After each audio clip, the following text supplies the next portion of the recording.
Paano mo papalaki yung network mo? Yun. Ako siguro Malakihin mo din pera mo, tol, siguro. ayusin mo yung takbo ng utak mo para umayos lahat. Socialize. Ako maging cool ka na tao. Yes sir, para mas Madaling marami. pumasok sa mga circle pag cool ka na tao eh. Yes sir. Or magdala ka ng value. May value ka sana. Yun. May respeto sa sarili mo eh. Kasi yung iba Yun, gusto nilang value muna. Kasi yung iba gusto nilang pumasok lang sa circle basta-basta tapos gusto nilang makakuha Take ng value. magti-take lang sila ng value sa circle na You yun. don't Yun ang offer sasabihin any. ko sana. Technique nun, magdadala ako ng value sa circle na to. Boom. Yes. Palitan dapat. Boom. Diba? Parang yan, ang daming gustong sumama sa atin dahil gusto lang nila may mapala sa atin. Tapos parang ang tanong, anong papala ko sa'yo? Yep. Diba? Lugi kami yung 2 joints. May mapapala ka sa 2 joints. Kami walang mapapala sa'yo. Diba? O, ganun. So, Shoutout sa'yo, pre. Ako mapapala sa'yo. Yung highlight doon, magbigay ka, offer value. Yes. Napakaganda Value nun. kung- Napakaganda nun. lapag. Kasi pag nasa gutom stage ka pa, parang gusto mo lang kumuha ng pagkain, take. Diba? Magdala ka naman ng plato mo. Oh. Kumbaga sa simpleng sa simpleng example, kunyari pupunta ka ng party, tapos magdala ka man lang ng something. O kung wala, kumanta ka doon, magpatawa ka. Good vibes yung dala mo. Kunyari, Oh, ikaw wala yung- kang pera. Pwede ka naman, Oo. kung ikaw yung life of the party. Oo, or magsilbi ka doon, ano ka, tagay ka dyan, basta ganun. whatever. Kung Basta may ganun- contribution ka. Basically, kung ganun ka tumingin, pag pupunta ka sa isang party, malamang Magaling ka mag-network. magagawa mo yun sa ibang, hindi na sa party ba? Nagigets mo? Tama. Ganun. So yun, Yun nga, yan talaga yun. Kailangan mong Offer pakita ng value. Tama yan. Ha? Tama yan. Kailangan mong pakita ng value. Sabagay, nga, pag kunyari cool ka na tao, tol, yun na nga yung value mo eh. Kasi malamang gusto ka nilang, dito yun siya. Sige yan, dito kasi pag may cool na tao sa loob ng circle natin, magiging cool yung circle natin. Yun na yung dala mong value. So pwede yun yung pagka-coolness mo, pwede yun ang dala mong value. Tama. So, So offer value. pati yung sa forma. Kunyari, ikaw yung maporma talaga. Malamang gusto nilang may kasama maporma para masarap tignan sa picture. Mismo. Oo, di ba? Di ba, lalabas yung mga tropa nyo, ikaw ba yung una nilang i-invite? Ang ganun. Di ba? Paano Ikaw ba kung- yung paano kung marirepresent mo ba sila ng tama? O halimbawa may party na social, i-invite ka nila, maayos ka ba manamit para ikaw yung invite nila o hindi? Di ba? First pick ka ba? Koy, paano kung ganito sila tumingin? Ay, wag mo isama yan. Maporma masyado. Hater yun. Hater yun. Takot yun sila maagawan ng chicks. Potsu. Takot yun sila maagawan ng chicks. Mga ganun, tol. Oo, tol, di ba? Pero kadalasan sa tropahan kasi, wag mo na yan, hindi bagay sa pupuntahan natin yan. Ibang ganun na tropahan. Halimbawa sa gimmick, yung isang tropang dogs doon, hindi nila sinasama kasi parang bay na bay.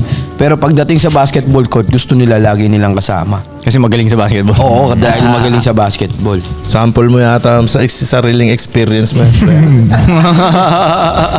Hater to. Hindi, may tinutukoy siya. Sa inyo, no? Sa Sampaloc, no? Di ba? Isa pa, reach out, show up. Makipag-usap kayo, tapos show up, magpakita. Kasi napansin ko dahil sa pandemic, hindi na naglalabasan yung mga tao. Wala na eh. Walang nagre-reach out, walang nag-show up. Ang onti na lang. So kung gusto mong lumaki yung network mo, kailangan mo makipag-usap. Hindi gagana yung introvert mindset mo. Pwedeng introvert ka at times. Ako, syempre, may times din na introvert ako. Di ba? For a couple of days, I need to be with myself and work. Isa yun nga Pero kailangan mo sa makipag-usap. natutunan ko kay Bugoy sa 2 joints din. Ang halaga para sa akin, simula nung nasa 2 joints ako, ang halaga sa akin ng personal lagi makipag-usap. Exactly. Iba ng yun eh. shit. Hindi puro chat. Yup. Basta ako, gusto ko personal, hindi yung... You cannot replace Oo, human parang- connection eh. oo, tol. Parang sabi sa akin ng tatay ko dati, isipin mo iho ano ang pakiramdam panoorin mo yung gera sa Iraq versus nandun ka mismo? Ganun kahalaga yung pakikipag-usap in person. Yeah. Ibang-iba eh. Yeah. Diba? So mahalaga rin talaga na you go out, network, makipag-usap ka, and that. Sa Kaya babae, it takes para effort, sa though. akin, It takes yun eh. effort. Kaya siguro siguro ako ganun mag-isip dati, tol. Kasi minsan iniisip ko, may kachat ako, di ba? Iniisip ko, tayo na pag nakita ako sa personal to, magugustuhan ako nito eh. Mas cool ako eh. Di ba? Kumbaga confident akong ganun, magugustuhan mo ako, mag-shoot yung business deal na to, makita mo lang ako sa personal. Tama. Ang hirap magbenta ng sarili sa chat pa lang eh. Oo, I-close mo na yung deal na personal kayo mag-usap, mas okay kung okay ka naman yung personality mo.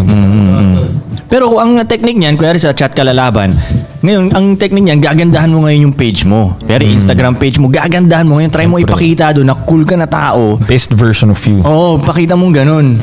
Hindi yung may picture ka doon na may kasama kang 19 na lalaki tapos may maliit na table tapos may MP sa gitna. May pitchel. Tus. Not cool, di ba? Not cool. Hindi cool di ba? Hindi Chill na may libag. Tsaka show up talaga. Ako yun ah. Show up, tol. Madalas hindi nag-show up yung mga tao eh. Di ba? Kasi parang feeling nila kailangan tuwing lalabas sila dapat may something great na mangyayari. Wag ganun yung expectation. Napansin ko ganun yung mga tao. Ano ba mangyayari dyan?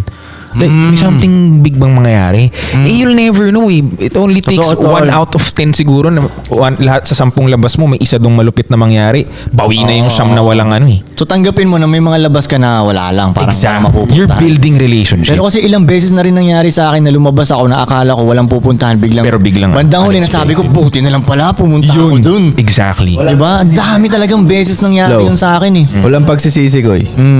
Daming Mas beses. masarap na sa feeling yun eh. Yep. Oh, no? Wala kang in-expect. Tapos, Totoo. Tama. Yup. Totoo yun. Alright.